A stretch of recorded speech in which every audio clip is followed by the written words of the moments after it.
Szanowni Państwo, witam. Ladies and gentlemen, I would like to welcome you wholeheartedly. I have this great pleasure and honor to moderate an utterly important panel, National Perspective of Independence of Courts and Judges, a constitutional approach. Well, this is a very fundamentally important aspect, what Constitution is about, from the point of view of the activities of the judicial system. And another question is whether without the Constitution might we have independence of the judiciary safeguarded. I'd like to welcome wholeheartedly our speakers, Professor Lech Garlicki, who has accepted our invitation to take part in this panel. Dr. Adam Bodnar, who is the human rights defender, and Ryszard Piotrowski. Ladies and gentlemen, we are running a short delay, and on my side, I will not be taking any more of your precious time. I would like to give the floor to the professors, to the speakers. I think that 15 minutes per intervention will be a sufficient time slot, and after that we are going to have a discussion. I think that the discussion should take more time. However, due to certain time frame of our agenda, which is limited, we are not sure whether we will be able to do that. So thank you very much, Professor. Now I'd like to hand over to that first speaker.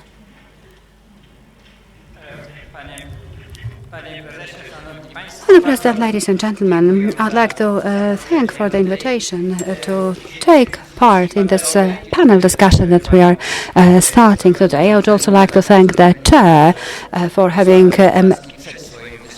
make such arrangements that I have received a round of applause before my intervention, which is not a bad idea, not at all. I'd like to discuss one of the aspects of the boundaries of the independence of the courts and the judges. And I'd like to discuss Article 178.1 of the Constitution, which indicates that the judges are independent and they need to subordinate to the Constitution and the acts of law. How do we understand that? How might we understand this provision of the Constitution? And well, against that backdrop, I'd like to share with you 4 observations. So let me start with the following comment. I'd like to remind you that this is a formula. Well, in this part that is referred to the fact that a judge or that judge subordinates to the act of law, and that is reflected in all the modern constitution in Poland, starting with the March Constitution. And the supplement to the Constitution as of 1997 is the indication that the judges need to comply with the acts of law and the Constitution and the acts of law. The way this provision is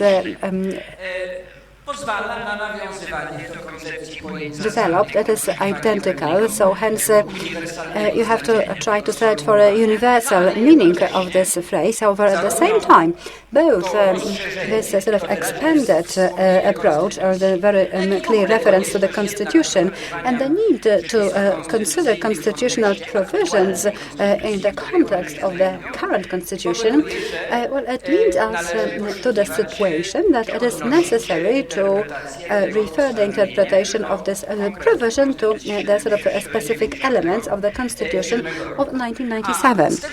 And from that point of view, that Constitution of 1997, unlike different predecessors of this act of law, in a much more explicit way formulates certain principles, and in particular the principle of hierarchical system of the sources of law.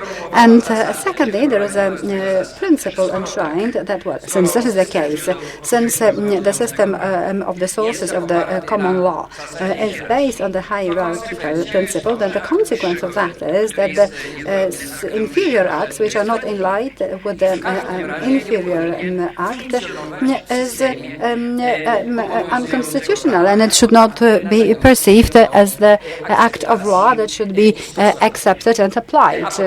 And finally, thirdly, the new constitution, the constitution of 1997, defining this hierarchy of normative acts, identified certain place which is much more modest to the act of law than in the traditional acts of law of Parliament. We have the Constitution as the supreme act of law, and then we have international agreements referred to in Article 91. We also have the European law, both the treaties as well as secondary law, and after that we have the acts of law. And what does that mean? That means that the authors of the Constitution of 1997, they took this sort of traditional concept of the sovereignty of the act of law. They have disenchanted this concept, and they have positioned the act of law in accordance with our current attitude and the principle of constitutionalism and the principle of inter- and supranational integration. And the act of law is positioned at a relatively lower level in the system of normative acts. In other words, we have more higher ranking acts that the act of law should be complied with, and otherwise the act of law is wrong, and then implies further reaching consequences.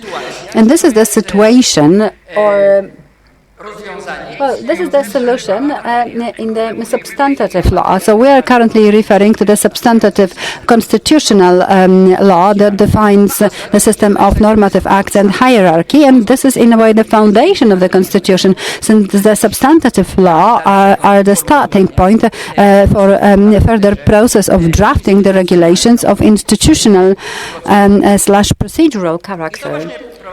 And that leads me to my second group of the comments, namely this material or substantive and legal mechanism will have to be transferred to this institutional procedural dimension. As I say, it is secondary, nevertheless it is fundamentally important, since without the existence of institutions and procedures, the substantive principle would not have any meaning, and it would be pointless.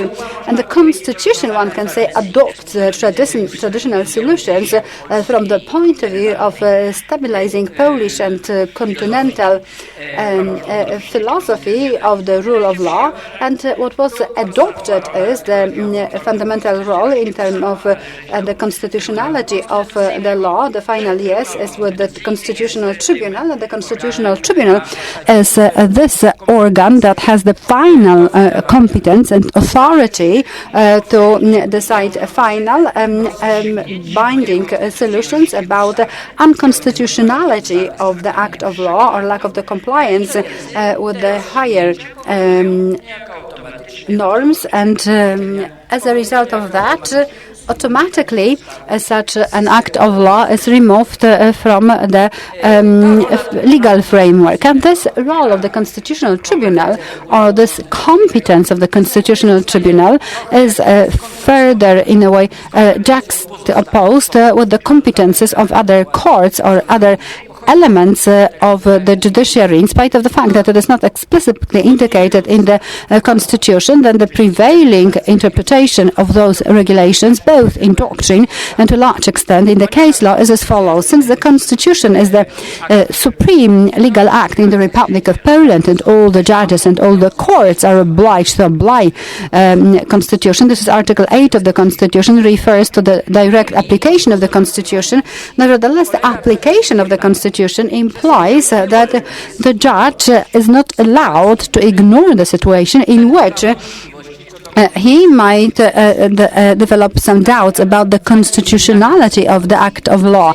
Under such circumstances, the judge does not have own competences to recognize that a given act of law should not be applicable in a given case. However, the legal query should be initiated and addressed to the Constitutional Tribunal. We can still remember different discussions and disputes. However, this model, this mechanism has been supported by the prevalent part of the doctrine. However, let me say on the outset that in the case law, actually, it has never been agreed with that line of thinking, with the exception of a number of the verdicts of the Supreme Court of Justice. The Supreme Court adjudicated if you have the case of blunt unconstitutionality, all the judges and all the courts have the right to incidentally refuse to apply the provision. And in that way, the Supreme Court or the Supreme Administrative Court never adjudicated explicitly. We accept that without any doubts. What is the composition of the judges that must adjudicate it? That we sort of accept that in a way that is commonly approved. So there is still certain sort of shadow of a doubt, if you will, in this traditional approach.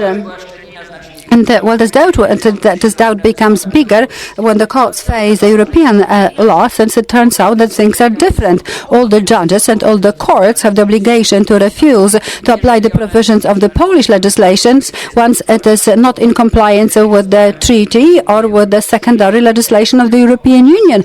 No one questioned that. Please note that Article 178.1 of the Constitution does not refer to the need to subordinate the judgment of the judge to the European law. It can be without any difficulty to derive from other constitutional law. However, this provision should also be read in a more open way, or in a way that bears more references to other constitutional provisions. And finally, it was not clear what happens if the act of law is not in compliance with the European legislation, like the European Convention of the Human Rights. Is it a monopoly, like in case of the case of law? The doctrine does not provide a clear answer to that, since it is not possible to say, monopoly of the Constitutional Tribunal to decide the constitutionality of the acts of law is due to the fact that the Constitutional Tribunal has the particular mandate to handle constitutional cases. Would the same apply to international law cases? It is not as obvious as that anymore. And actually, this matter has never been explicitly decided upon in the case law. It remained open, but what should also be reinforced at that point, this institutional/procedural concept of how to safeguard the hierarchy of the sources of law and subordination of other acts to the Constitution, it used to be most frequently understood in the following. The judge should get engaged in the weighing of different arguments, the analysis, or address the query to the Constitutional Tribunal. The Constitutional Tribunal has not always been that willing to decide in the queries from the common courts. And this is the conclusion with which I could sort of conclude my intervention 6 months ago. However, we have, another category of the observations. Within that system, Constitutional Tribunal is the sort of main element of the system of safeguarding the hierarchy of the sources of law. And if the activities of the Constitutional Tribunal are interfered in a significant manner, so how that situation should be perceived. Again, let me underline the fact that, in my opinion, the activities of the Constitutional Tribunal has been significantly interfered with recently, and this interference can also be said that,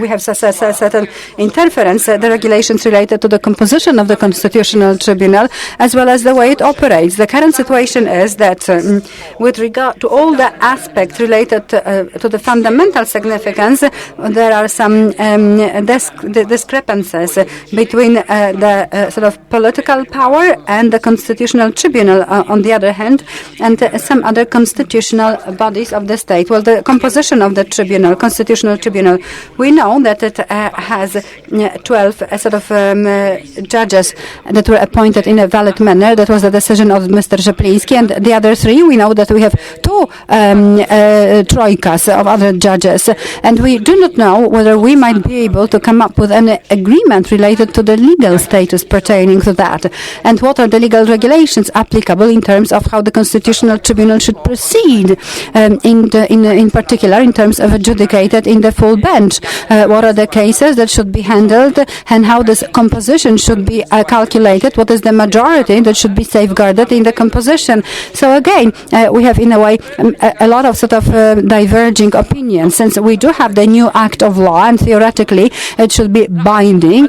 However, at the same time, by the same token, there is a fundamental discrepancy about whether it is really legally binding, to what extent it is legally binding, since when, and as we also know, the Constitutional Tribunal is not ready, is not prepared to recognize that it is the finally legally binding act of law before they adjudicate about that. So this is precisely what we are facing. So this is this divergent view situation, and it seems to be the situation that can protract, since we have to envisage the following situation: three possible scenarios.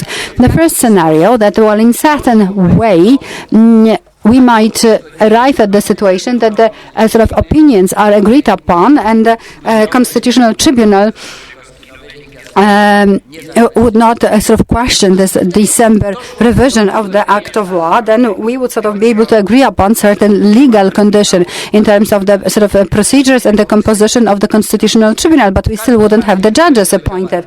But anyways, with regard to the activities of the Constitutional Tribunal in full composition, there would be a very serious doubt whether the tribunal would be able to adjudicate in the bench of 10. Is it a doubt? No, it is not a doubt, since in the light of the Constitution, the whole interpretation applied is such that we have very serious arguments that would allow the tribunal to operate in that manner. However, opponents of that attitude may say we don't agree, and the verdict adjudicated that way will not be published in the Journal of Law. And then regardless of who is right and who is wrong, as well as regardless of the fact that a decision like that would be a blunt violation of the Constitution, if we were to refuse to publish the verdicts of the Constitutional Tribunal in the Journal of Law, the final outcome would be that there wouldn't be any verdicts published, and in a way this sort of divergent situation would even go further, and it partially paralyzes the Constitutional Tribunal and its possibility to operate. Nevertheless, under such circumstances, the Constitutional Tribunal might be able to adjudicate in other sort of composition of the benches.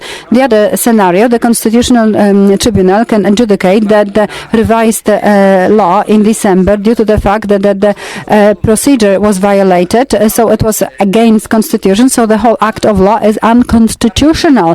And definitely there might be a certain foundation to say that. We might have a set of very serious arguments, yet the outcome would be that this act of law, from the standpoint of view of the Constitutional Tribunal, would not be there, since it has not been adopted in a constitutional way. Well, it's not there, so how the Constitutional Tribunal should adjudicate? The old act of law might be revived, or the Constitution should be taken into account. However, adjudicating that way by the Constitutional Tribunal, based on the act of law, based on the provisions which might be included in the sort of revised December Act of Law, would it be recognized by the political authorities? Well, they would say your verdict has been adjudicated in the bench of 12. So this is the verdict that is not valid, because we do not have 13 judges, so we do not have the verdict, hence the revision, this December revision is not there, hence your verdicts adjudicated based on old provisions are not valid. And this is in a way this divergent situation that I have been referring to. And finally, the third scenario, Constitutional Tribunal might somehow try to escape from the problem of procedural compliance, and they can recognize as unconstitutional certain provisions of the December revised Act of Law, in particular related to the fact that the tribunal should adjudicate in the full bench. And like in the previous scenario, the final outcome would be that the authorities would refuse to recognize this verdict due to the composition of the bench. However, that would be related to those verdicts that might question certain decisions of the December Act of Law. However, the December revision of the Act of Law that would not be questioned and would not be recognized as unconstitutional by the Constitutional Tribunal, they would become legally binding. Hence, it would be necessary to agree upon the legal situation. Would that make any sense whatsoever? Well, of course, this is just an issue, in a way, how much of goodwill might we have at that point. However, the legalata, in a way, I think that, well, still, it wouldn't allow the Constitutional Tribunal to operate in the full bench, that they would lack a number of judges. However, a bench of 7 would be possible. However, it wouldn't be as pointless as that. If you have the bench of 7, well, the tribunal adjudicated about constitutional complaints and legal issue, and with some sort of awkward negligence. It was also about the inquiries of the defenders of the human rights about the compliance within the international agreement, like the European Convention of Human Rights. And then the legal situation would be agreed upon, so it would be difficult to question the legality of the decisions made by the bench of 7. It would be more difficult to question the legality of the verdicts pronounced by the bench of 7. Well, these are the plausible scenarios, and none of them is a good one. And each one of them, concurrently, refers very specifically to certain elements of the violation or infringement of the provision of the Constitution. It's difficult to foresee how the situation will unfold. However, this is the background, and this is the fourth category of the observations. What I believe is of key significance is the following question. So even if the Constitutional Tribunal loses its capacity to act, or we have the sort of reduced capacity, and this is sort of the situation against the Constitution. So it implies important violence of the Constitution. Nevertheless, this is the situation which objectively might materialize and continue. What are the implications? Well, by the same token, the Constitution is still binding. Well, it still is a binding act of law. If the Constitution is still a binding act of law, well, it should be read in an affirmative way. So, in other words, we need to try to find in the Constitution as much as possible to rescue, if you will, this substantive concept of the source of the law, the supremacy of the Constitution, rather than to enter the nihilistic path and to say nothing can be done, and we will not be able to adjudicate in those cases. So, if you were to read the Constitution in this sort of affirmative way, the question is, how might we read Article 178, Item 1, and how, well, in those specific circumstances, might we understand this wording, that the subjects, the judges should act in compliance with the constitutions and act of law, like in the sort of, like in 1997, and the model constitution was based on this optimistic assumption that a constitutional tribunal is in a way beyond the threat of the limitation of its activities, or might we rather search for new interpretations? And I think that such new interpretations might be, well, sought after. However, well, there are 3 practical conclusions that I would like to draw from the point of view of the activities of the courts. First of all, the first conclusion is that, of course, the courts cannot perceive themselves as exempted from sort of reflecting on constitutional aspects. And in this process, on reflecting of constitutional aspects, and this is the competence of any judge in any case, if they conclude that there is a constitutional problem, then this judge or court might think to submit to lodge a sort of a constitutional query to the Constitutional Tribunal if the sort of benches of 7 might decide upon such cases. And this is one of the elements which might constitute a certain ersatz, not very satisfactory, but still that the possibility to lodge a sort of a query to the Constitutional Tribunal would be a much limited possibility. However, it would still be possible. However, on the other hand, if the judges started to believe, or if it should turn out in the reality that the Constitutional Tribunal is not capable to operate, to handle constitutional claims and legal inquiries, then the question is whether under such circumstances the logics of the current discourse saying, well, you judge, you cannot refuse single-handedly to apply the act of law with the Constitution, not because these are the legal acts of the same norm. However, this is up to the Constitutional Tribunal in terms of the competences, but the Constitutional Tribunal is not capable to act. Shouldn't we, in a way, get back to the beginning and say, well, in that situation, if the act of law is unconstitutional and the obligation of the judge is to apply the Constitution, this is the boundary, in a way, related to the independence, well, the judges should be obedient to the Constitution. So if the judge has the choice to apply unconstitutional act of law or based on the Constitution to refuse to apply the unconstitutional law, so I think that the second path should be followed. So in that case, regardless of different other problems and challenges and difficulties, Professor Łętowska 2 or 3 weeks ago wrote an article about that, then most likely that would be the solution that would allow the judge to interfere in the most obvious or the most sort of drastic situation related to the control of the constitutionality. Well, provided that sort of further paralysis of the Constitutional Tribunal would continue. Would that mean that the Constitutional Tribunal would not be available to the courts anymore? No. Well, in each of those scenarios, the Constitutional Tribunal, well, I hope, will continue to adjudicate, and the verdicts of the Constitutional Tribunal can be ignored or not, published in the Journal of Law or not. However, they will still exist. And if the court faces the case in which the provision of the act of law is applied with regard to which the Constitutional Tribunal adjudicated that this act of law be unconstitutional, then definitely the Constitutional Tribunal should take that into account. And all the other courts and judges should also take that into account. So this is still an open issue.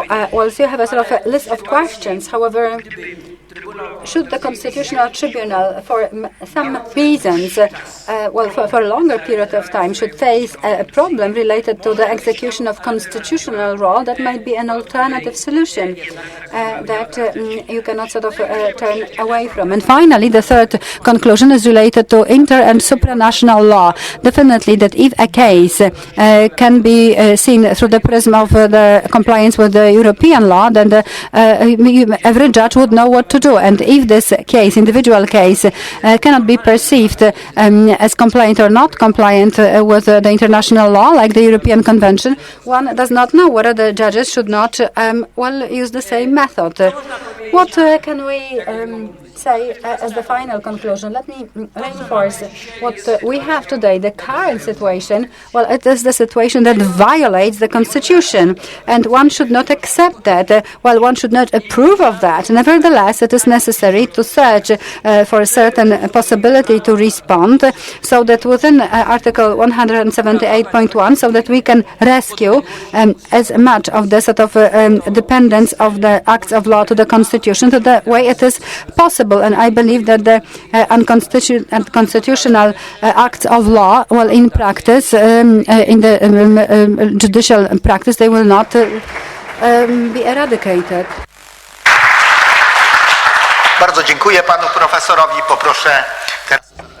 Thank you, Mr. Professor. Now over to Dr. Adam Bodnar.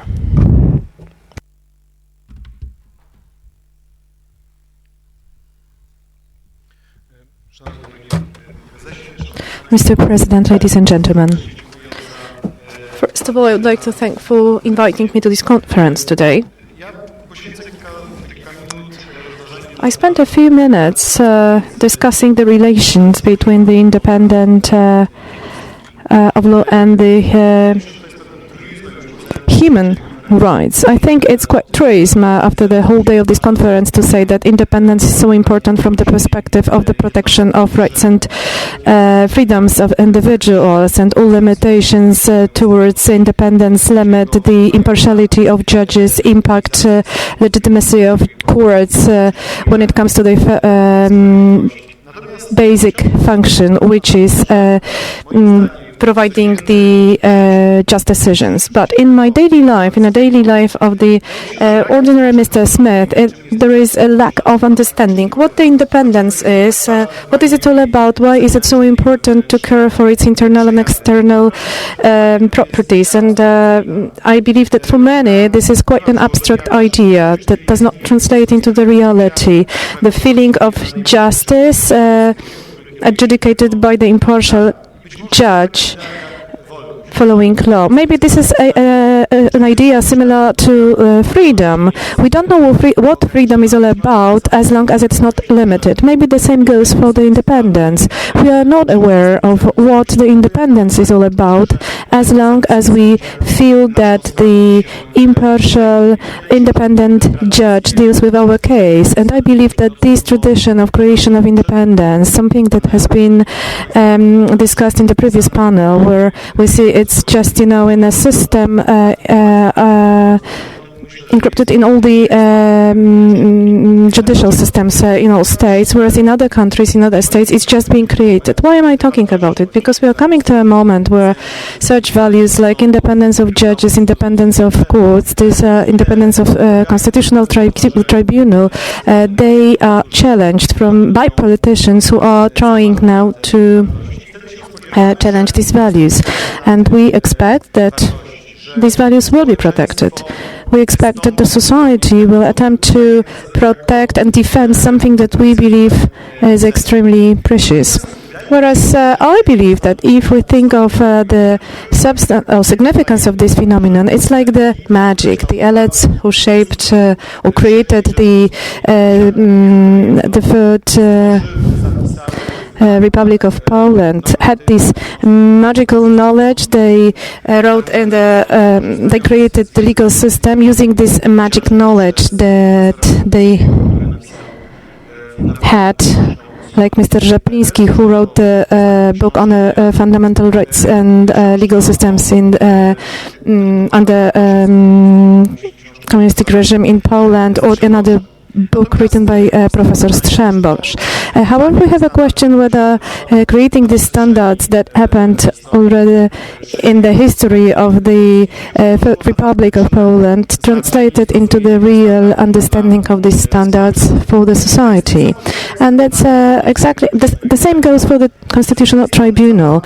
On the one hand, the whole debate on the Constitutional Tribunal was devoted to political issues, to the issues related to individual judges, how they shall be appointed, and so on and so forth. Whereas only later we had a discussion, why do we need this constitutional justice and what is its function.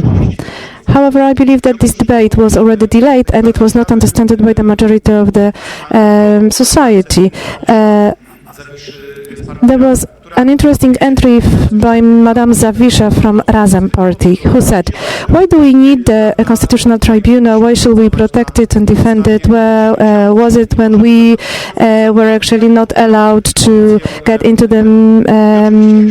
we were not allowed to exercise our freedoms. So if you look at this entry, it was not understandable from the perspective of understanding the how constitutional ideas of the tribunal. However, it also the same entry proved a lack of understanding. Why do we need these institutions? Why do we need these bodies? And what function do they play in this democratic society? So there is a question: what happened that we have these voices, that they are treated seriously, that they become the subject of the public debate? These voices find a certain social resonance, and the understanding is still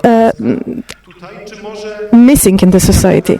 So maybe we as lawyers, we neglected our duties vis-a-vis the society. Maybe we functioned and operated in this world of this magical knowledge, because we know what independence is all about. We know what the independence of judges and courts is and why it's so important. However, we did not try to go one level deeper to explain why do we need such standards, what are these rules created for, and why they are so important for from the perspective of legal order. That's why the last months in Poland, it's not only fight for the self-governance, it's not the fight to be able to say that the Constitutional Tribunal should operate in this or that manner. It's a huge actually lesson that we should be humble, and we should act humble as humble servants of the society. And a broadly understood legal community should take a while to explain the society why all these values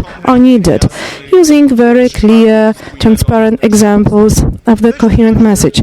And let's take, for instance, the independence liability of the state, Article 77 of the Polish Constitution. We have many court decisions on that, the quite well-developed case law. We may have some doubts, but there is a certain belief that once we lodge an application against the state treasury, there is a chance to win, sooner or later. However, there is a question whether it will always be the case. Let's say if the politicians say that the compensation to be paid by the government is against the nation. So maybe the judges will not only follow the legal system and constitution, maybe if there are threats vis-a-vis given individual judges related to the transparency of rules that he applied, whether it impacts the jurisdiction or not. What the courts should do with the indicators given publicly by politicians, saying that judges should actually take into consideration the interest of state, specifically under the constraints of the state budget. And if we are to deal with certain young judges or assistant judges, are they independent in their decisions if they say that their appointment to the judge position will depend on president, and we know that president will not always decide in his favor. So these are actually all very tangible problems that we'll have to face, maybe we are facing already, and all of them will translate into the freezing effect of functioning of courts, or the activities undertaken by individual judges, because this kind of statements or positions related with unclear provisions on, let's say, common courts that allow for arbitrary decisions of courts impact the level of independence. And I don't want us actually, as it is in the movie Leviathan, but by Zaitsev, where we have formulas, we have certain courts, we have certain systems, but the final effect is really threatening. And that's why, ladies and gentlemen, I believe we should move one level below. We no longer need to talk that we fight for the independence, but we have to explain what the independence is all about, what this fight is all about, and how independence can be applied in the daily work of courts. What does it mean for an individual that the judge is independent? What kind of consequences may it have for the recognized case? What will happen if the judge is no longer impartial and independent? If he is driven by certain non-case-related factors? What kind of consequences can it have for a given penal case, criminal case, in a family court, if it's specifically if it's assisted by some interest of media? However, I believe that at the same time we shouldn't, as the legal community of lawyers, and I'm talking on my behalf as well, we should not cheat people. What do I mean here? If we say that we fight for the independence of judges and independence of tribunal, and that we fight for values related to operation of the judicial system, and we tell the citizens that this is the guarantee of their rights, I have the feeling that we in a certain way actually will cheat them, because if the court takes a long time to decide. If they actually are not ineffective, then it will not be very helpful. So if we think of consequences of Article 47, we have to think of them in the combined way. So on one side we talk about the independence and accountability, but on the other hand we should actually also bear in mind that the cases must be decided in a given period of time, given time framework. And only in the effective judicial system we can go for it. And there is another actually lesson of being humble. No matter what kind of fundamental values we fight for, and we win here maybe. So all cases that were given the wrong decision would undermine or challenge the system. Of course, we might talk about we may remind that procedures do not function as they should. We can explain these cases, but this is the fact, and unfortunately this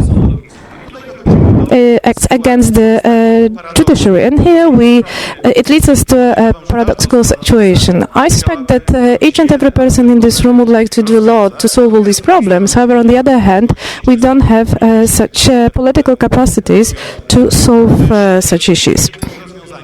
Solving these issues sometimes, not always, but sometimes depends on the Ministry of Justice and the goodwill of the ministry when it comes to the reforms.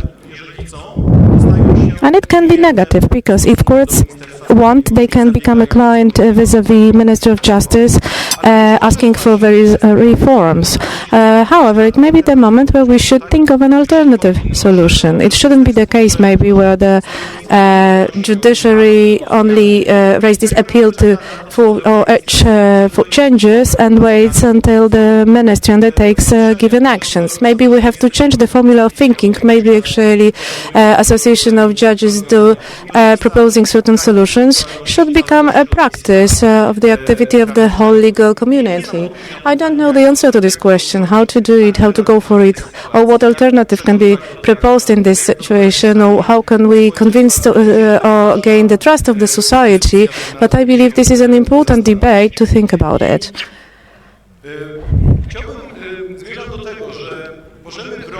So we can defend democracy, we can defend the value of the independence judiciary, independence of judges. However, we have to also think what will come later. Let's imagine we will succeed. Let's imagine that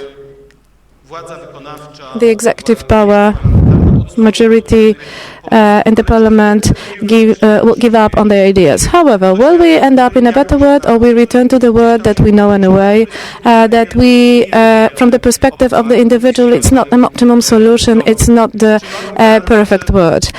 Do we have any guarantee that yet another attempt to destroy the independence of judges will fail, or will we be able to effectively defend the values such as independence of judges? I believe this is this specific unique moment where we have to fight for these values. We have to bear in mind this is a moment, it's a right time to take responsibility for the future shape of this legal system. Even if we just discuss it, even if we just think of the individual and its position in a contemporary Poland. Thank you very much. Bardzo dziękuję, panie doktorze. Well, thank you very much. And now I'd like to hand over to Dr. Ryszard Piotrowski. Well, the floor is yours.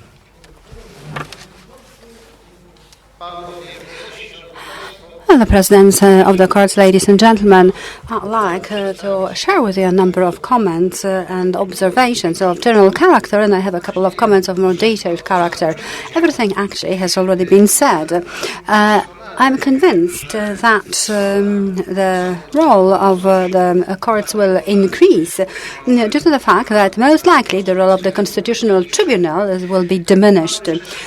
Well, the point is that we do have the draft law to revise the Constitution, and this draft foresees for certain specifically defined solutions related to the fate of the current Constitutional Tribunal, and that outlines different suggestions about the new formula in terms of the people appointed, that we can learn due to media coverage. But that indicates that the independence of the judges and the courts might significantly increase. And against that background, I like to say that the independence of judiciary, of the courts and the judges, this is a constitutional value. We have failed to appreciate that, and we did not interpret the Constitution in a proper manner due to the fact that, it is necessary to interpret the independence of the courts, in particular through the prism of different systemic principles. Unfortunately, in the case law, which was not correct, in Article 173 of the Constitution, we should not include, we should not add this that the courts and the tribunal are independent with regard to the way they proceed. And one could also read that external supervision or external oversight from the Ministry of Justice, this is one of the models only. However, it is not up to the Constitutional Tribunal to make any suggestions related to the solutions to be adopted. And that made me furious, since this is precisely how the Constitutional Tribunal, in a way, slided to this difficult situation. It allowed this act of law on the system of common courts be revised by about 50 times. It was not the Constitutional Tribunal that made those revisions. However, certain approval was developed for executive power that is not comprehensible from the constitutional point of view.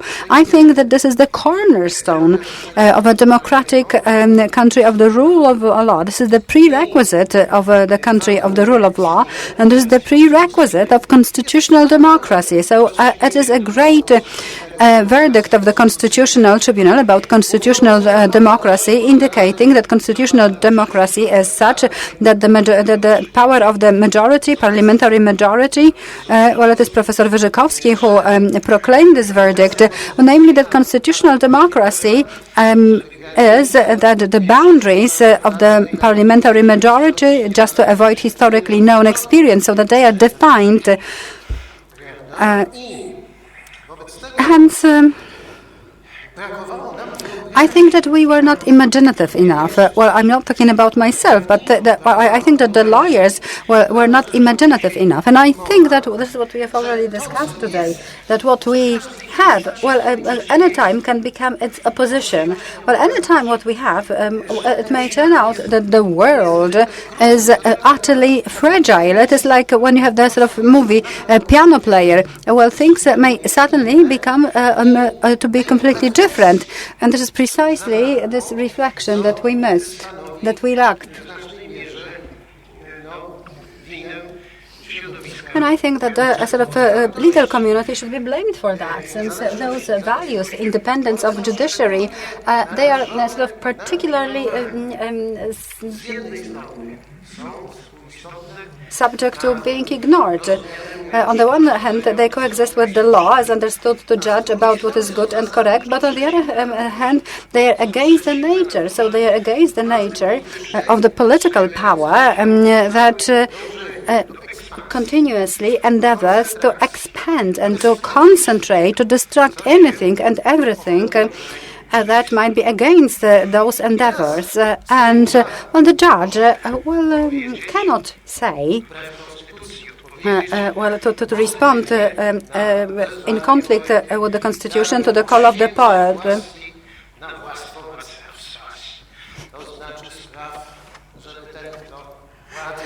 Make sure that those who want to have power, so that they enjoy the flavor of the power.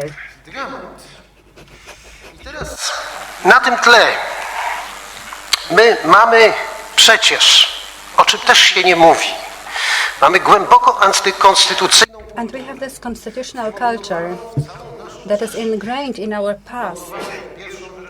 The First Republic of Poland, the Second Republic of Poland, and it was present in the People's Republic of Poland. And it is also present, actually,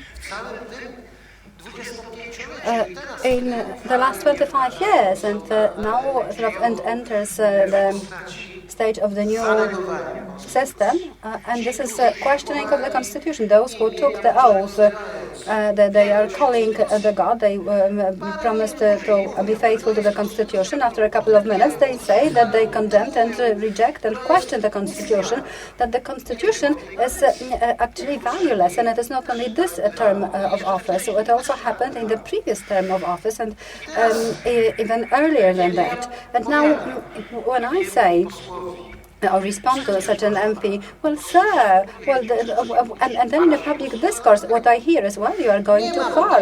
Well, I do not have any other constitution. I have what I have. Otherwise, I wouldn't be able to take the mandate, and I'm assuming that to destroy that, since this is really worthless.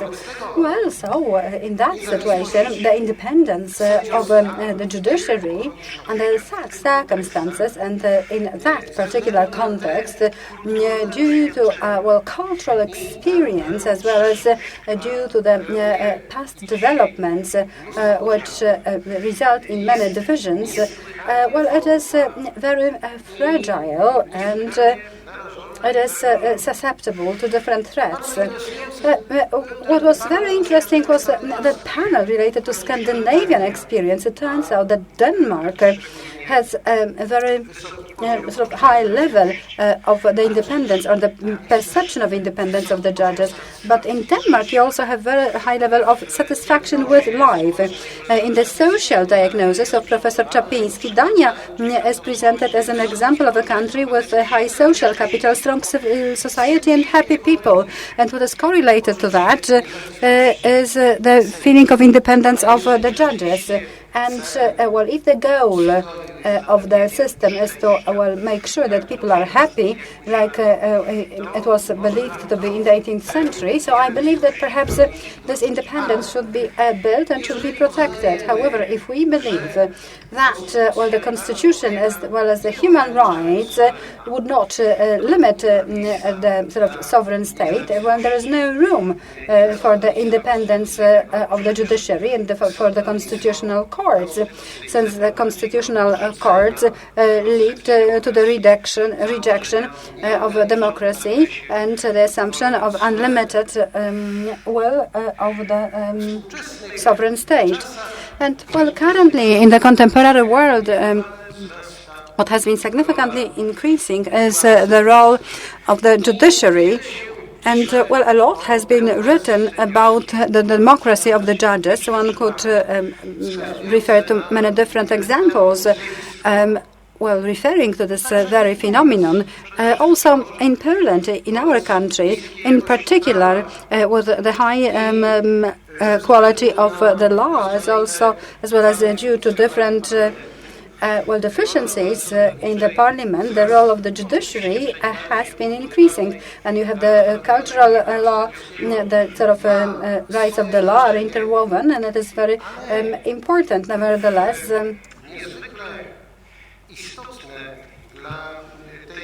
what is of fundamental importance are the consequences of all that. The paradigm of the democratic system, to a larger and larger extent, is the right to have rights. However, it is non-effective without the judges. On the other hand, almost every case can become a case of fundamental or important political significance, and politicians fail to understand that apolitical judges pronounce political verdicts. Hence, the independence of the judges, as well as the courts, implies the existence of the power. With regard to the politicians, do not have any authority; they cannot influence that, and that implies the possibility, that power, as Professor Garlicki said, that this power might suddenly become the representative of those who are not represented. The representative of all those who do not feel to have proper representation in our parliament, where the majority has 20% of the vote, and this is in a way the mystery, the secret of our constitution, and lack of sufficient prudence. Well, the development of a system, and it was designed in such a manner that suddenly it turns out that the minority becomes the majority. So it becomes a sovereign, and this majority perceives the state as hostile. Deputy Prime Minister says in the press interview, we have won the democratic elections in a situation that is very uncomfortable without any impact on the institutions of the state, faced with very sort of biased, most powerful media, reluctant to the changes in international environment, and the whole state is turned against us. So I think that, it's a great sort of match to our experience. However, the former Prime Minister used to say in the Parliament, it was related to a minor issue. The Constitutional Tribunal supported the government, and that was about the law, about the court districts, and then the Constitutional Tribunal said, those court districts can be regulated with the secondary regulation, and that supported the decree of 1945 of the Polish Election Committee, and it said that, until we have proper regulations, the head of the Ministry of Justice will define this and that and that. And since 1944, until the current times, it continues that way, and it's sort of doing very well, enlightening us with the slide of the change era. But what the Prime Minister used to say, the Prime Minister said that if we go back in this minor case, then we're going to lose the opportunity to reform a judiciary for a long time. And the majority back then lost the vote. However, after that, the president vetoed,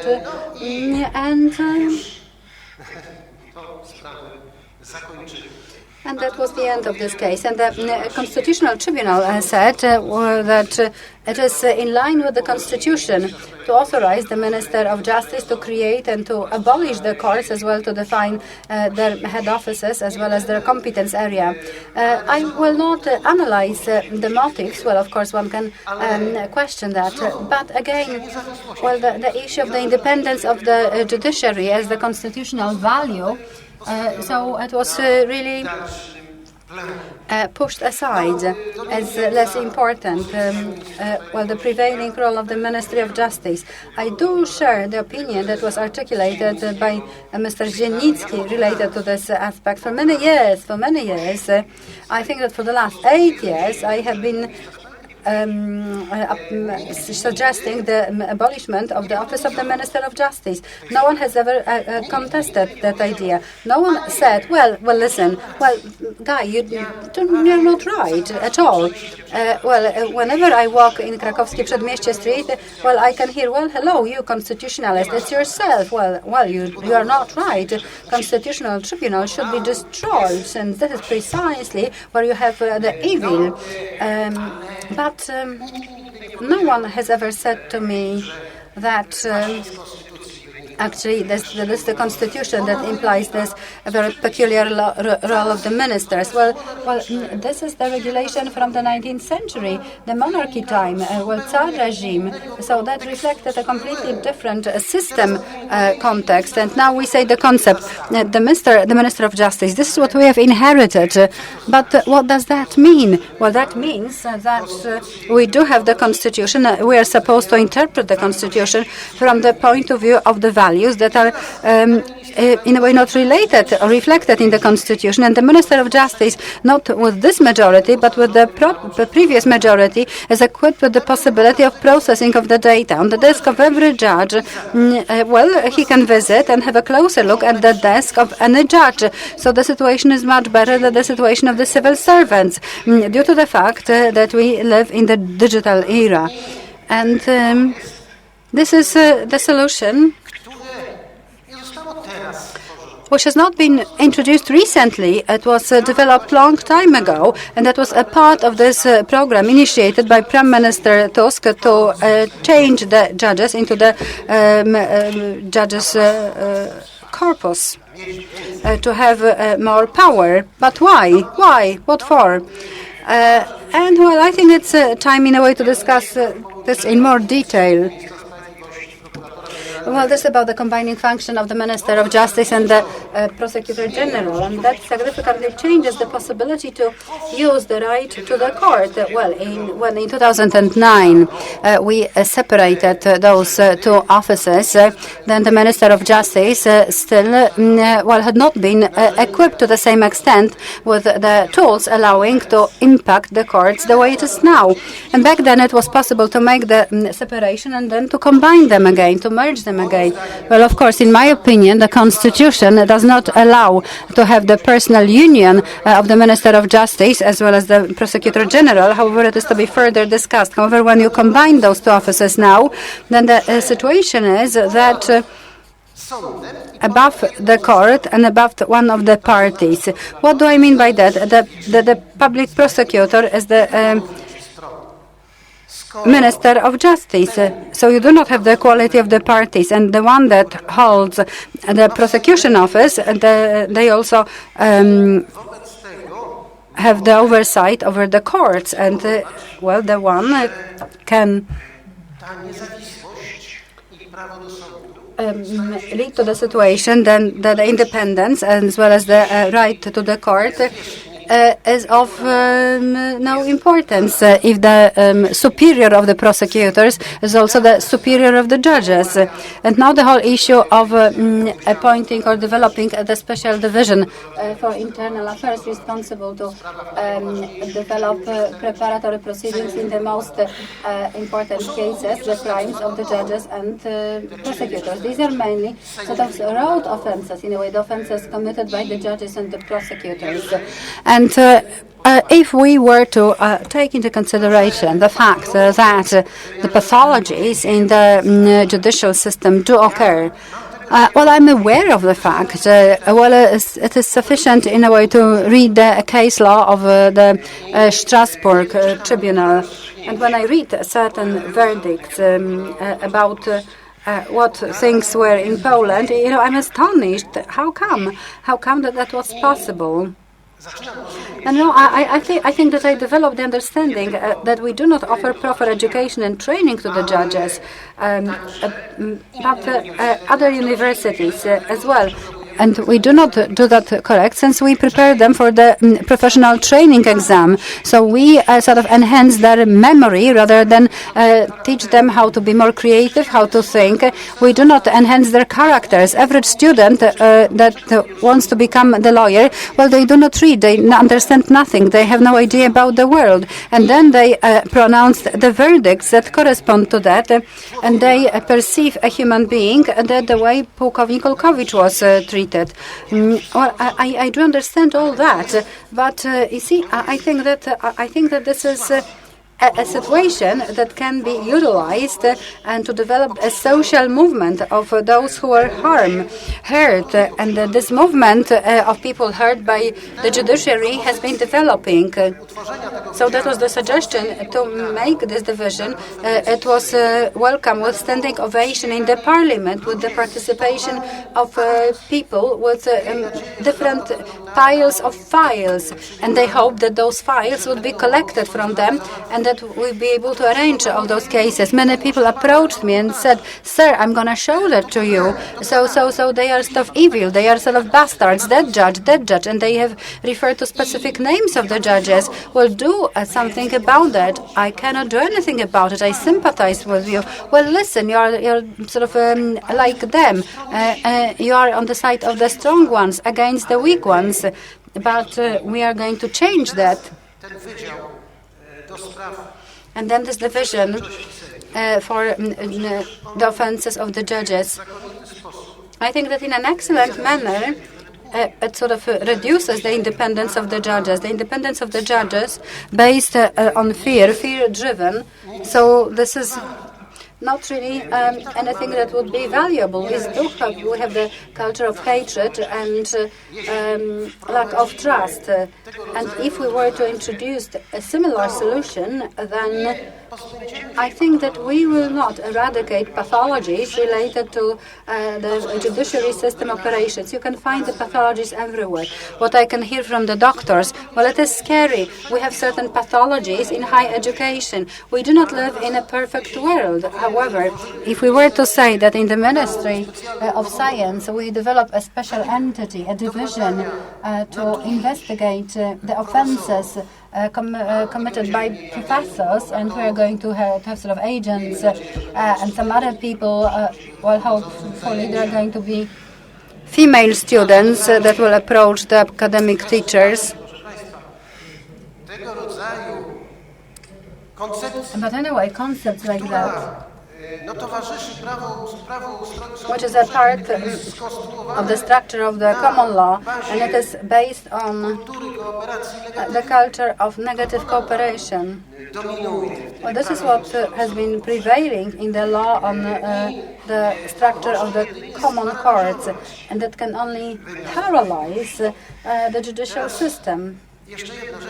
One more thing on the concluding note. We have independent judges and independent courts threatened in information totalitarian system, and this is the current situation since in a way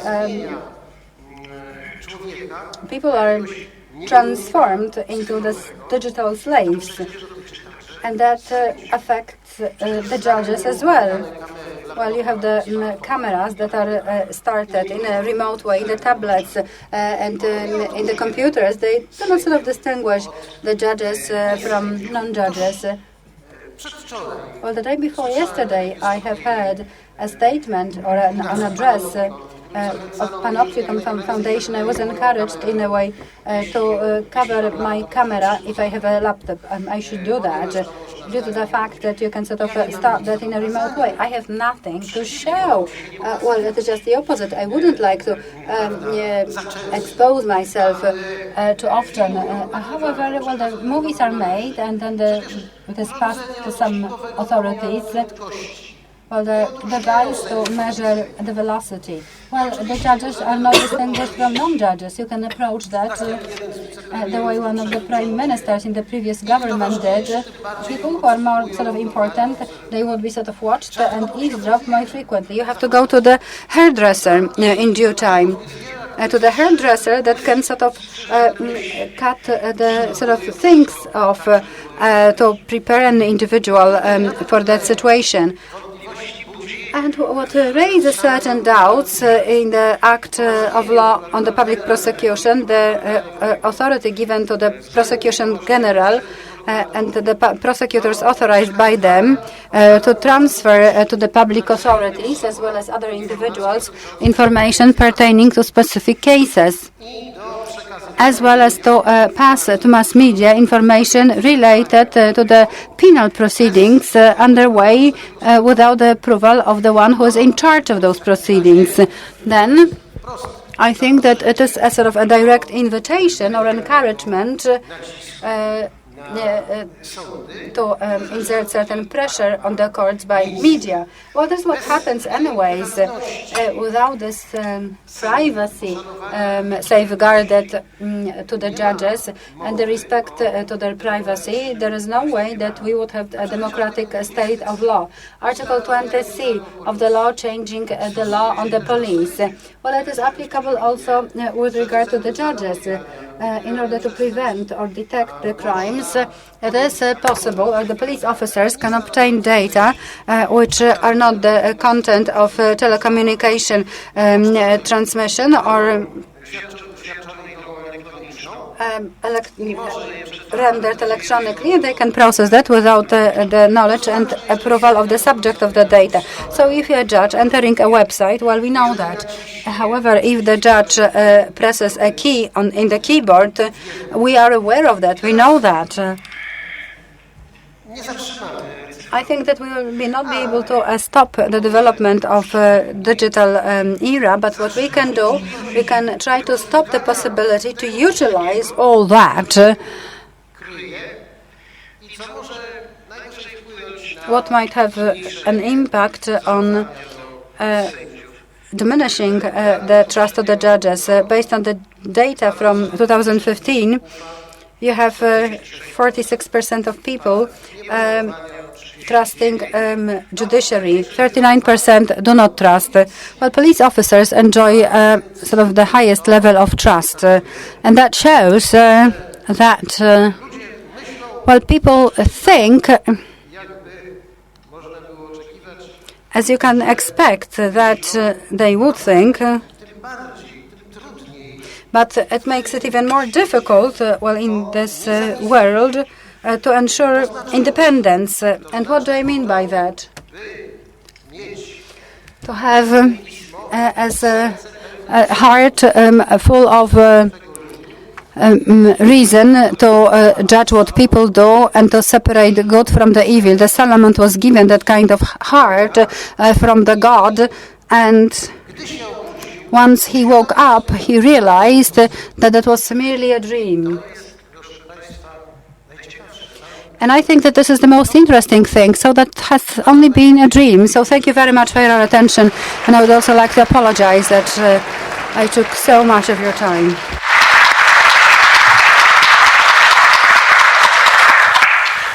Bardzo dziękuję. I would like to thank Mr. Professor. Ladies and gentlemen, I do not have much time to offer. We still have yet another panel ahead of us, but I would like to invite you to a panel discussion. Professor Rzepliński, the floor is yours.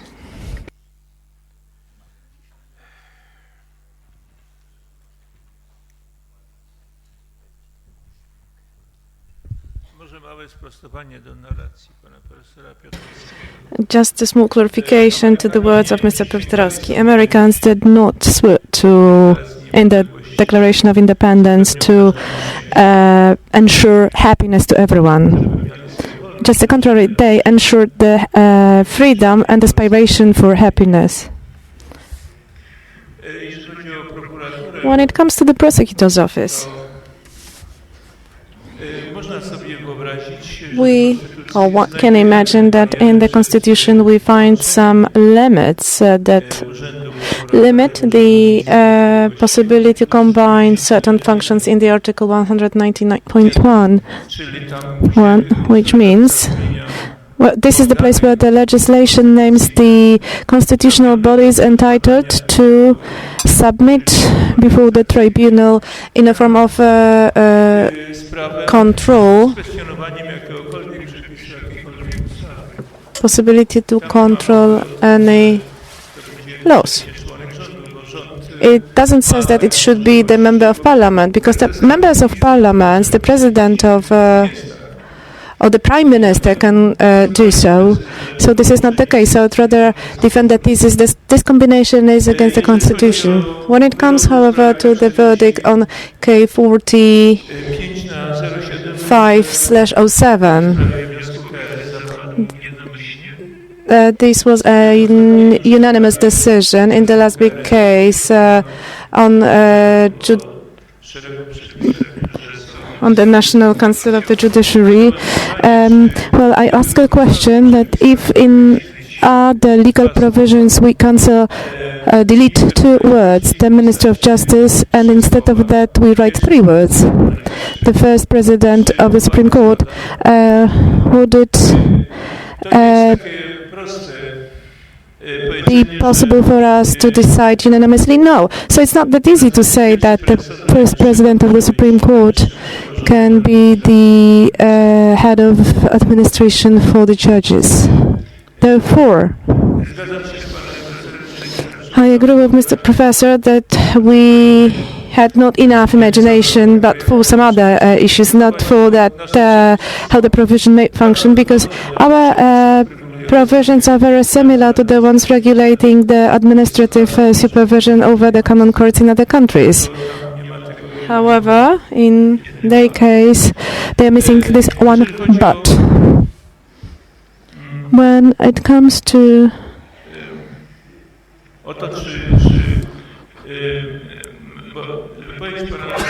well, the words of Mr. Garlicki had a very pessimistic statement. You say that we can't do anything. We can just go for the even worse and worse choices. So everything is miserable.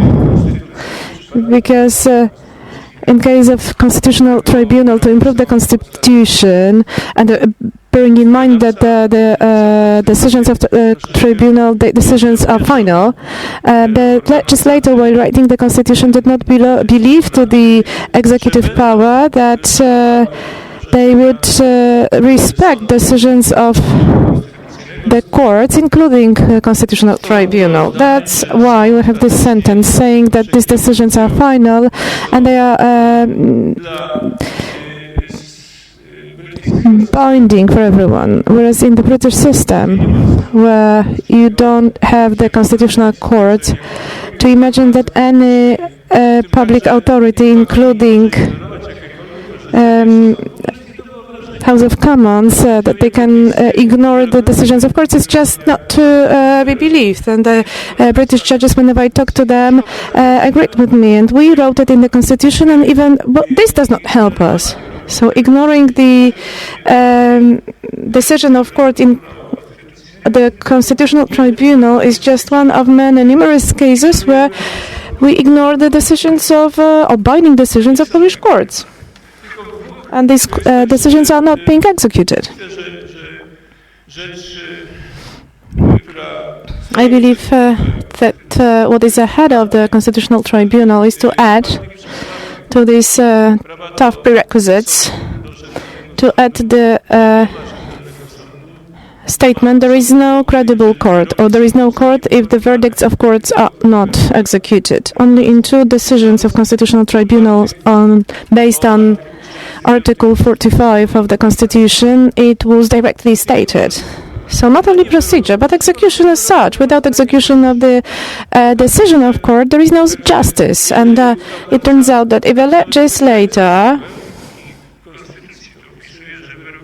writes it in Constitution that such decisions, verdicts are final, should be executed, this should be final, whereas decisions are not executed. And referring to this, well, given that fact, I hope that the President will follow the decision of Constitutional Tribunal, and I believe so also, due to the fact that this lack of balance between this among the institutions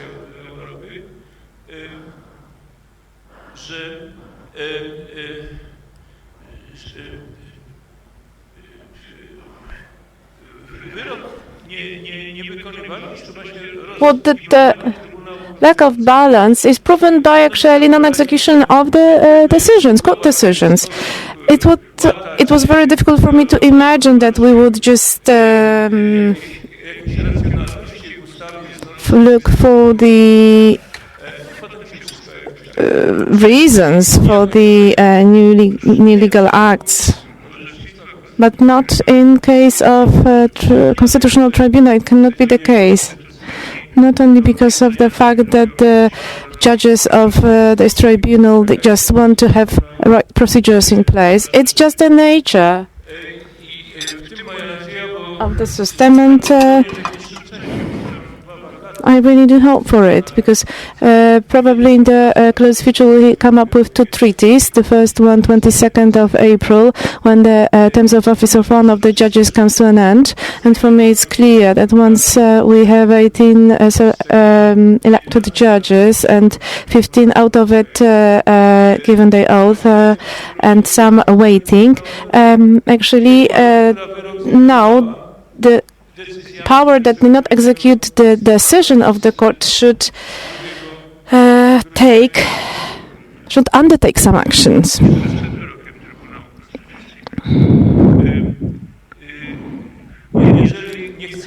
If we don't want to lag behind Europe, we can't allow for any decision, not only this one, but any binding decision of the Polish court is not executed, because this is most irritating for people.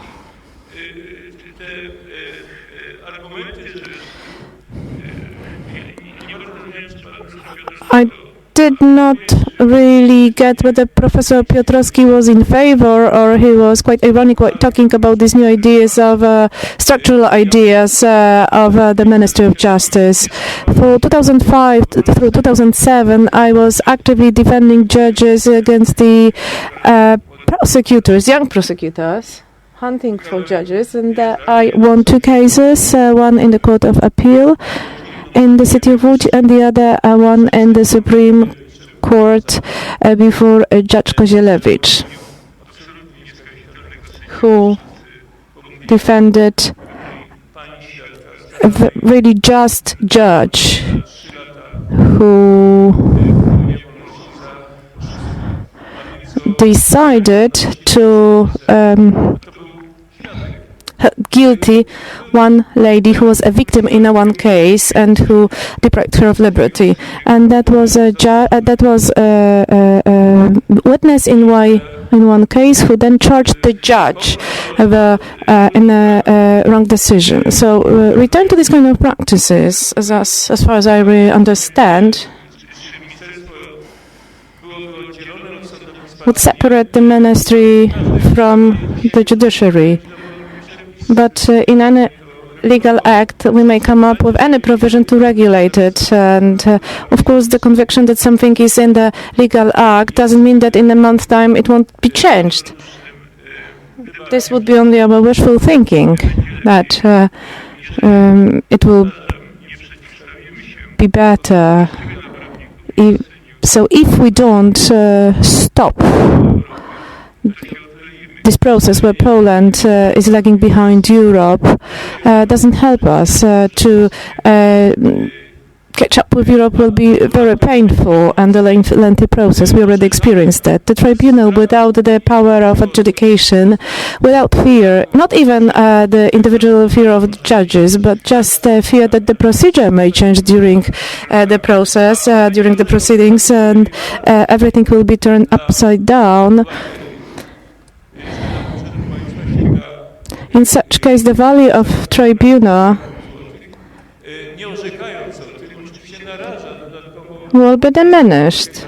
Of course, this will create huge economic losses. We need a constitutional tribunal not for the judges, because it's not very easy and job, but we need constitutional tribunal that Poland is a country with a democratic country with free citizens, where people feel there is justice. Justice administered by us judges.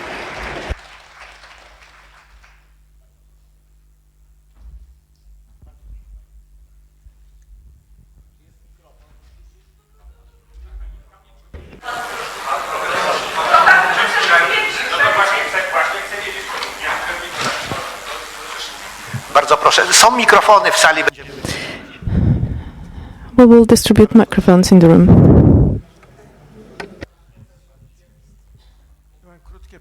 A short question addressed at Professor Garlicki, who presented the perspective of increasing the role of courts when the tribunal will be paralyzed. Aren't you afraid that the response to what you have said would be actually introduction of act on the Supreme Court? Just short provision that we knew already in our legal order. So the courts don't have the right to check whether the provisions are in law or against the Constitution. And Christmas or December change of law is not the response to election of 5 instead of 3 judges. This was the motion submitted. Similar motion was submitted to a parliament from different political circles in 2007 already. Professor, could you please take this question? First of all, Am I a pessimist? I would rather be afraid that I'm treated as a naive optimist while preparing this or proposing this solution. Of course, if we want to go beyond this usual scheme of where the Constitution is treated as a supreme act, then you can, of course, dedicate everything in the Constitution, and you can ban judges from the control of constitutionalism of the legal acts, which probably would act against Constitution as well. However, we can't do anything about it.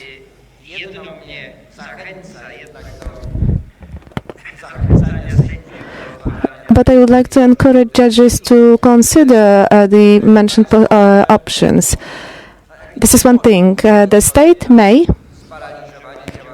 allow itself to paralyze the activities of the Constitutional Tribunal. The state is even happy that the tribunal doesn't bother them. But you can't live without courts. Courts have to operate. They have to decide in usual cases and ordinary cases, and they have to undertake. They have to pass decisions, and they may also check these decisions against the Constitution. Of course, you can try to charge to pacify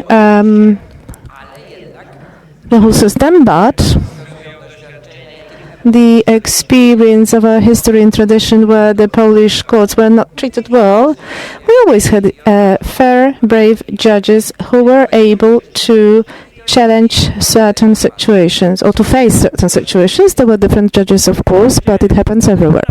But finally, execution of the court decisions is the basic fundamental rule. I agree with Professor Rzepliński that the decision of the Constitutional Tribunal of December should be executed fully. If it's not executed or it's not being executed, we deal with the constitutional delict, and that's true. But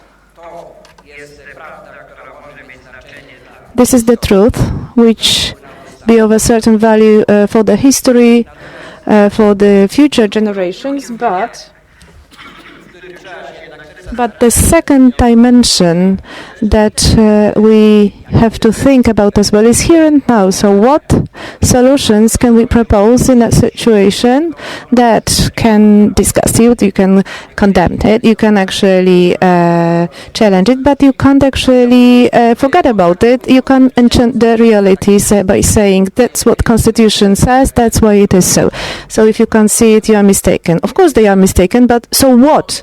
Therefore, the difference in the approaches, well, the pragmatic and idealistic approach has its pros and cons on both sides, and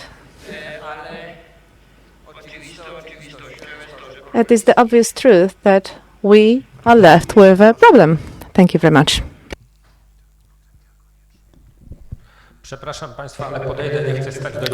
I'm sorry.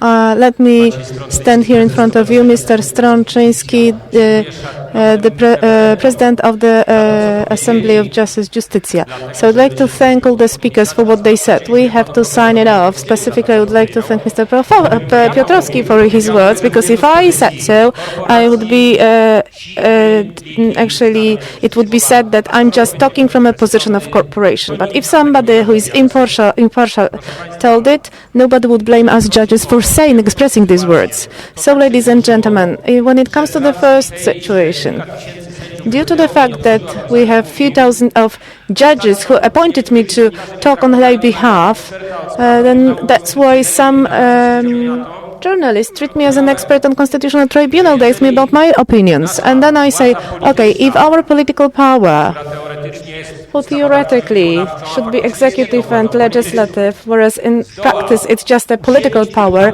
will manage to stop the actions undertaken by Constitutional Tribunal, will have 10,000 of constitutional judges in these countries, because we will have to overtake this duty. If the tribunal cannot adjudicate, we'll have to adjudicate. And then we won't be able to say that the constitutionality of a given issue was decided by by tribunal, because we will have to decide on that. I don't know what we will do it. So if a tribunal is not always there, we will have to overtake their role, and the political power will really regret it.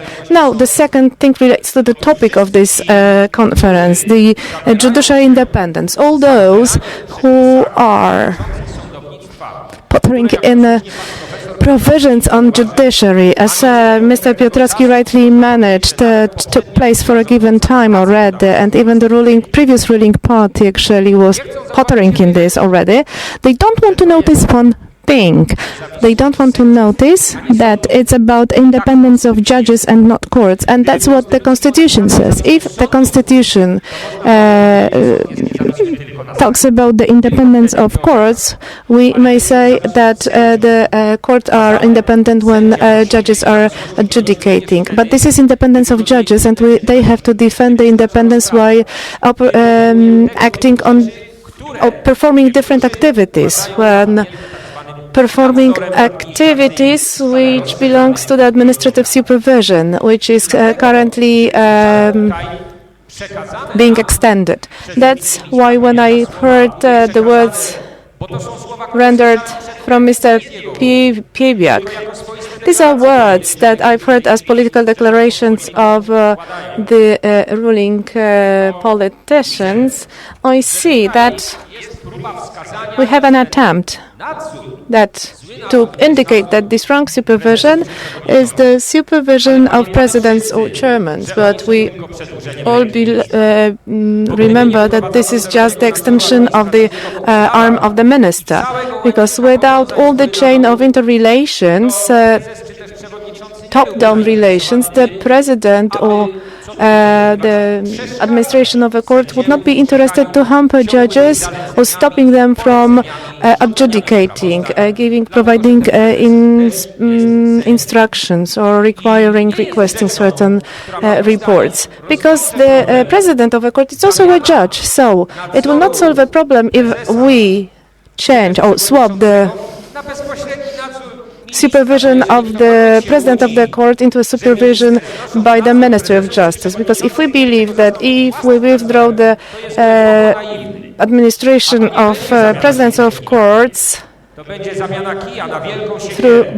and if it's swapped by the supervision of ministry, the problem will be solved.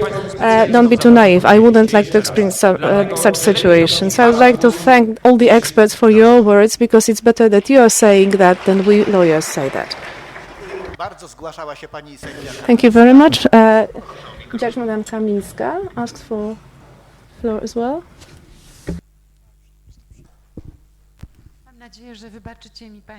I hope, ladies and gentlemen, you forgive me for staying where I am, but I don't want to waste time actually by moving through the room. So first of all, I would like to thank for all words that I've heard. I want to say that I was so glad listening to Mr. Rzepliński, who named things by their name. So nobody so far treated judiciary seriously, not legislative power, not executive power. Nobody treated the Article 10 and Article 173 of Constitutional Tribunal. The previous ruling party struck a deal, certain deal. Namely, they thought that if they shaped the court, if they restructured courts into this kind of corporate institutions administered by local administration, then such supervision would allow to equal the chances, equal the opportunities, and it would guarantee the independence of courts. Of course, we know the result of it. All provisions can be interpreted, understood differently, and we have what we have now. Let me now come back to the Constitutional Tribunal. There is yet another thing that nobody mentioned so far, but I feel obliged as a judge and as a citizen to mention it. Let's imagine that the vision of Mr. Professor Rzepliński in a way becomes truth. In Constitutional Tribunal, however, we have people who, while taking an oath by Mr. President, agreed to create it as in a way of joke. Some people allowed actually to organize this celebration in a night time. How can I believe that these people are independent, objective, impartial, and just? Sound like the judges should be. So I bear in mind that we have a situation that judges, of course, undergo constitution, legal acts, and their own conscience. But let's imagine that this tribunal, of course, the panel will change. We will have new people on the bench. There will be new people coming. They will be elected based on the resolutions of Sejm. But myself, as a judge, when approaching a tribunal with my question, because I'm the judge of the Supreme Court, so I can be brave enough to interpret Constitution myself. But let's imagine I'm a judge of the Common Court and I have a problem, constitutional problem.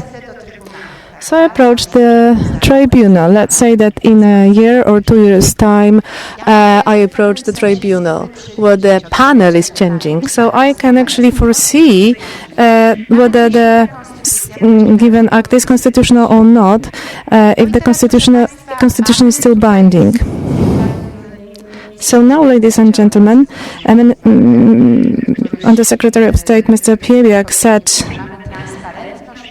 that we should have transparency of disciplinary procedures. The decisions of the Constitutional Tribunal are universally binding. If I do not agree with this decision, I can be held liable for obvious infringement of law. It will be clear, transparent, specifically if the body of appeal in the Chancellery of President decides on my guilt or not. So I could be potentially removed from the office within 2 weeks' time. So we may have a given problem here, because there are millions of ways to threaten judges, to subordinate them, and to make them follow certain instructions. And that's really worrying, ladies and gentlemen. That's why I believe it's so important what Mr. Bodnar said already now. As soon as possible, we should start explaining simple people why independence is so important, why for all ordinary people it should be the value to fight for. Because we are all judges who were taught to be independent, who were taught this feeling of dignity. I hope we are in the majority, and of course we can fight against tanks. And if the individual hits a tank, will not have any chance. I know everything I'm saying is really pessimistic, but the powers of Minister of Justice and the general prosecutors, the powers of all these services, eavesdropping system, provocations, etc., etc. Well, we have to bear in mind that we'll have to face all this. That's why, ladies and gentlemen, I believe each of us have to be really careful. We have to be careful with what we are saying, when we are saying that, and where. And as the community, we should express solidarity. Of course, not to protect people who are not worth of the position of judge. They are very harmful. We should get rid of them, but we have to stay together to act against everything that will happen. And each of us in your life, in your office,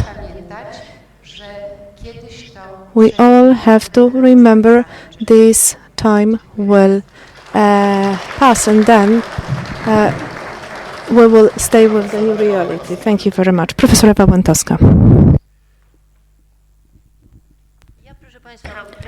Ladies and gentlemen, I will strive for compromise, and I will be pragmatic, but I will stay in opposition towards Mr. Garlicki and Mączyński. Why? Because when we ask the question what the common courts do with constitution, I answer this question. They apply it, but they don't research they don't examine the constitutionality. Therefore, it's not the case, as Mr. Mr. Strączyński, encouraged us to do that. We have 10,000 of judges that would perform a control that can't be performed by the tribunal. Not the situation that happened right now. Encourages judges that in the framework that they work in so far, with this, that the resources they have may be launched. That's how I understood actually also presentation and version of Madame Kamińska. We should not try even to replace anyone. Nobody needs to be replaced. No judges need to be replaced. No generals of the army is actually to be replaced. However, I believe there are that if we ask this question, whereas Mr. Garlicki, while talking about Article 173, forgot to mention that the question can be addressed at the Constitutional Tribunal only in case of doubts. If there are no doubts, the question is not asked. So there won't be any doubts if judges are better trained and educated. And I want to ensure you that there are such possibilities, and that's what I mentioned while talking about the decisions taken by the Supreme Court. Professor Piotrowski was asking to take floor.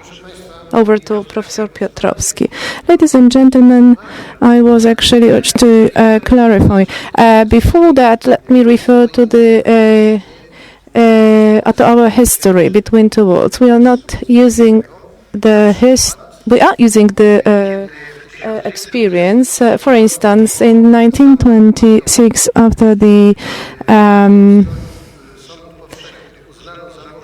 May occurrences, the common law allowed the judges to be given instructions related to the administrative supervision. In the Third Republic of Poland, they added that this new law is referring to the efficiency of the system. We have been very creative while developing these decisions. The April Constitution said that judges are not entitled to examine the constitutionality of legal acts properly proclaimed.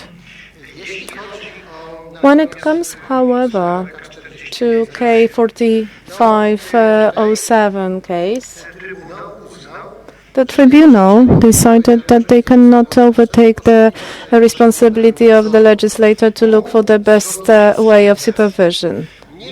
They could have provided a certain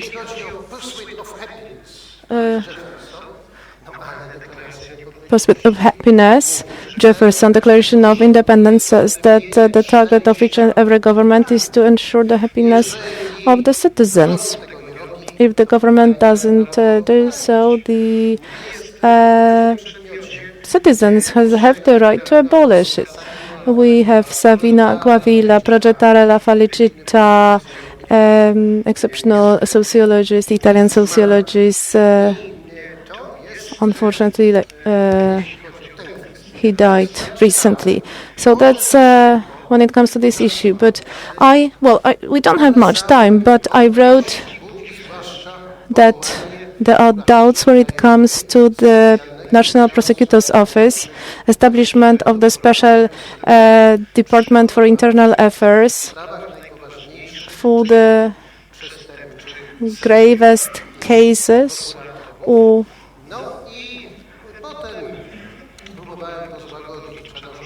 against judges.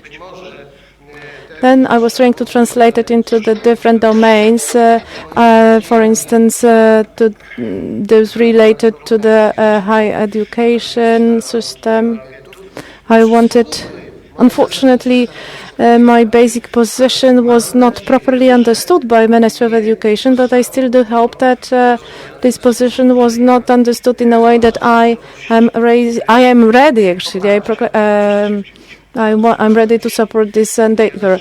I'm sorry if I was too fast and I was misunderstood. Thank you very much, ladies and gentlemen. If we don't have any other voices in this discussion, I'd like to thank all the speakers, Mr. Professors, the panelists, and I would like to thank all those who actively participated in this conference. And I would like to invite you to a break, and after break we would like to offer you yet another equally important discussion panel. I think we will offer you 10 minutes break so that 5:30 we can start the last panel.